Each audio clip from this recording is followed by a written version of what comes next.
तो भाई ये एनटीए यानी कि जो जेई मेन का ऑर्गेनाइजर है उसके द्वारा ये क्वेश्चन आया हुआ है। ठीक है, बोला क्या जा रहा है कि जो AlCl3 है बिल्कुल वो BF3 के तरह क्यों नहीं होता है। सबसे पहले तो मैं BF3 का स्ट्रक्चर बता देता हूँ। ये बोरोन है, ये फ्लोरीन कनेक्टेड है। अब होता क्या है देखो, जो बोरोन है एक्चुअली बोरोन के पास एक वैकेंट डी ऑर्बिट एक वैकेंट पी ऑर्बिटल होता है, और जो फ्लोरीन होता है ऑब्वियसली उसके पास लोन पेयर होगा, उसके पास लोन पेयर होगा।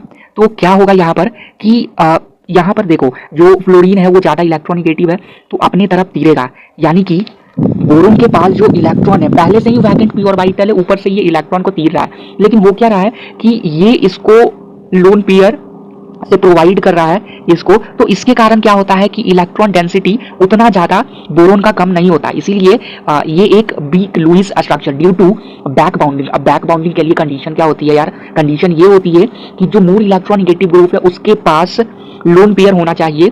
बिल्कुल, तो अब लेस इलेक्ट्रोनिगेटिव एटम के पास वैकेंट ऑर्बिटल होना चाहिए। तो ये जो बैक बाउंडिंग होगा इसके कारण, तो जो बैक बाउंडिंग होता है उसके कारण ये जो होता है ये वीक लुईस एसिड।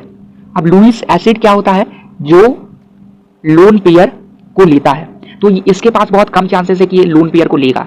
ठीक है, अब मैं बात कर लेता हूं BF3 की, मैं बात कर लेता हूं।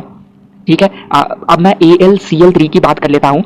तो AlCl3 में होता क्या है देखो, सबसे पहले तो एल्यूमिनियम की मैं बात कर लूं। ठीक है, ये क्लोरीन होता है, क्लोरीन जो होता है ये इस तरीके से क्लोरीन। अब ये इस तरीके से क्लोरीन होगा। तो होता क्या है कि जो क्लोरीन के पास जो ऑर्बिटल्स होते हैं, ठीक है, ये ऑर्बिटल्स होते हैं ये बहुत बड़े होते हैं, और इसके पास एक वैकेंट ऑर्बिटल होता है ये इस तरीके से, और ये इस तरीके से वैकेंट ऑर्बिटल। तो ये जो इलेक्ट्रॉन है ये इधर नहीं जाना चाहेगा भाई, नहीं जाना चाहेगा। ये जो इलेक्ट्रॉन है इधर नहीं जाना चाहेगा। क्यों? क्योंकि ये जो डिस्टेंस है, डिस्टेंस बहुत ज्यादा दूर है, इसी कारण से नहीं जाना चाहेगा। तो भैया इसमें बाउंडिंग होती कैसी है? बिल्कुल, तो ये तो समझ में आ गया ना कि डिस्टेंस, यानी कि एल्यूमिनियम के पास जो इलेक्ट्रॉन डेंसिटी है वो बहुत ज्यादा कम है, यानी कि वो लोन पेयर को बहुत जल्दी तरीके से एक्सेप्ट करना चाहता है। यानी कि ये जो होगा भैया, ये जो स्ट्रॉन्ग लुईस एसिड होगा, ये स्ट्रॉन्ग लुईस एसिड होगा। अब हम बात कर लेते हैं कि इसमें बाउंडिंग होते कैसे हैं। तो यार ये एल्यूमिनियम है अपना, और ये एल्यूमिनियम है अपना।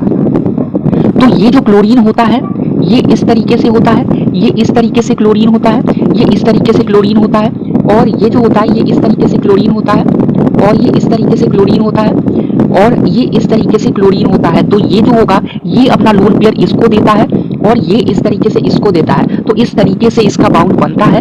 तो यही हो गया Al2Cl6। तो AlCl3 के फॉर्म में एग्जिस्ट नहीं करता है, ये जो करता है ये Al2Cl6 के फॉर्म में एग्जिस्ट करता है। तो उम्मीद है कि ये वीडियोस आपको पसंद आई होगी। बिल्कुल, तो ऐसी ही वीडियोस देखने के लिए अपने चैनल को सब्सक्राइब कीजिए बीस्ट वर्ल्ड 2M, ताकि यही ऐसी ही वीडियोस मैं लाता रहूंगा। बिल्कुल, तो चलिए मिलते हैं अगले वीडियोस में।